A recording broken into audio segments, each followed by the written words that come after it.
Hello दोस्तों, जितेंद्र महतो पाली YouTube channel में आपका स्वागत है। आज हम बिहार का विशेष सच्चाई जो है वही दिखाने के लिए हम आए हैं और आप लोगों को बीच हम बिहार के विशेष पॉलिटिक्स पर भी चर्चा करने के लिए आए हैं। आज के दिनों में 6 तारीख 11 तारीख को बिहार में वोटिंग है, आप लोग को भी पता है। और देखिएगा, सभी व्यक्ति गांव-गांव में जाकर सभी जनता के बीच जाएंगे और सभी को हाथ पे पकड़ेंगे कि हमने ये विकास किया, वो विकास किया, सभी ढूंढेरा पीटेंगे। लेकिन बिहार का वास्तविक स्थिति वो नहीं है। बिहार का वास्तविक स्थिति जो है वो कुछ और है। जनता हम लोग के बीच दिखाना नहीं चाहता और गोदी मीडिया दिखाना चाहती ही नहीं। आज भी भारत में, वर्ल्ड में से भारत का स्थान चौथा है, जो कि 4.19 ट्रिलियन के लमसम में भारत पहुंच चुका है। लेकिन फिर भी बिहार की स्थिति देखा जाए तो भारत के 10 राज्य के अमीर लिस्टों में से सूची जारी किया गया, जिसमें से अमीर लिस्ट में बिहार का स्थिति कहीं पे नहीं है। 10 राज्य में कहीं भी बिहार का स्थिति नहीं है। क्यों? इस मुद्दे को लेकर आप नेताओं से पूछिए और आपको ये भी बताना चाहते हैं बिहार का स्थिति है कहाँ पर। तो बिहार का स्थिति आज के डेट में देखा जाए तो सबसे 5 राज्य के गरीबों में लिस्ट में से आपका बिहार का स्थिति 5वां पायदान पर पहुँचे। यहाँ तक कि झारखंड, मणिपुर, अरुणाचल प्रदेश के बाद बिहार का स्थान आ रहा है 5वां। देखिए बिहार का स्थिति क्या है। अभी प्रेजेंट में देखा जाए तो बिहार में जो लिस्ट आया है उसमें करीब करीब पूरा देश में से सबसे अमीर राज्य में से गोवा आता है, उसके बाद महाराष्ट्र आता है। लेकिन वही गोवा का स्थिति है 3.21 लाख पर व्यक्ति है वार्षिक। लेकिन वही बिहार का स्थिति देखल जाए तो अप्रोक्स 64,000 पर व्यक्ति आए। अब आप ही बताइए कि बिहार का स्थिति क्या है प्रत्येक राज्य की अपेक्षा।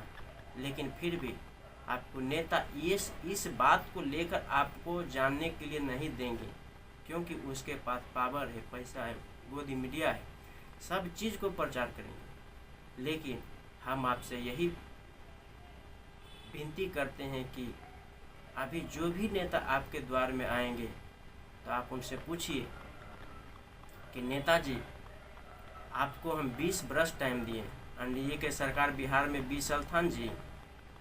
हाँ, जब जो व्यक्ति बिहार में 20 साल में विकास नहीं कर सकता है,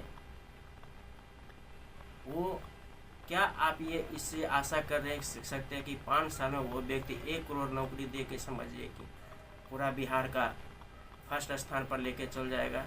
जी नहीं। आपको बरगलाने का आप उनसे पूछिए कि 20 वर्ष में आप तो रोड, बिजली सब चीज़ दिए, लेकिन क्या रोज़ बिजली ये सब से हम लोग का क्या ज़िंदगी चल जाएगा? जी नहीं।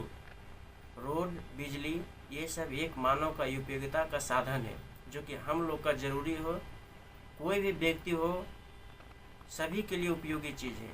ये चीज़ तो होगा ही, चाहे किसी का सरकार रहे। असल मुद्दा ये नहीं है।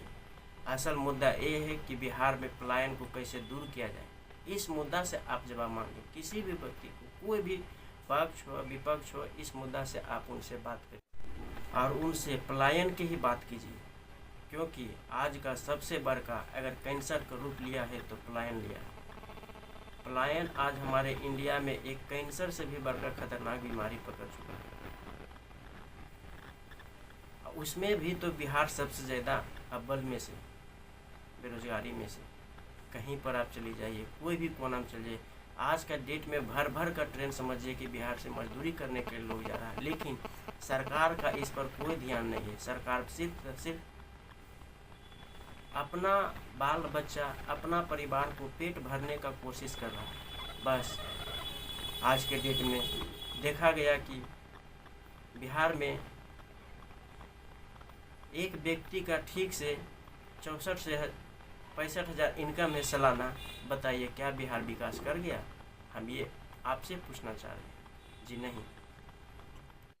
आप उससे हमेशा बिहार का विकास के ही मुद्दा का बात करिए, क्योंकि आज के डेट में देखा गया है कि कुछ नेताओं के द्वारा बहुत सारा फेसबुक हो, सोशल मीडिया हो, सभी जगह प्रचार कर कर के भ्रम फैला के कि हमने इस गांव में इतना लाइब्रेरी खोला, इस गांव में उतना लाइब्रेरी खोला। क्या फ़ायदा है लाइब्रेरी खोलने से? कोई फ़ायदा नहीं है दोस्तों। लाइब्रेरी खुल गया, लेकिन अभी भी कुछ गांव में ऐसे है जहां लाइब्रेरी खुली है, वहां पर अभी भी सिर्फ बकरी है, बकरी गाय वहां पर बनाया जाता है, लेकिन एक भी लाइब्रेरियन टीचर वहां पे नहीं है। चूँकि बिहार में देखा जाए तो आज करीब 17 वर्ष के से ऊपर बिहार में समझिए कि लाइब्रेरियन का वैकेंसी नहीं आया। सरकार जो अभी प्रेजेंट में एनडीए की थी, उसने वादे तो हम लोगों से बहुत किए हैं, लेकिन ये जुमला हो गया। यहाँ तक कि स्टूडेंट का मुद्दा था, टायर 4 हम इलेक्शन से पहले देंगे, लेकिन वो भी सरकार की नज़र में जुमला कर दिया गया। तो हम यही कहना चाहते हैं सभी दोस्तों से और मेरे माता एवं बहनों से, खास करके उन माताओं से हम अपील करना चाह रहे हैं जो ये समझ रहे हैं कि हमें 10,000 रुपया दे दिया गया है तो मेरा रोज़गार चल जाएगा।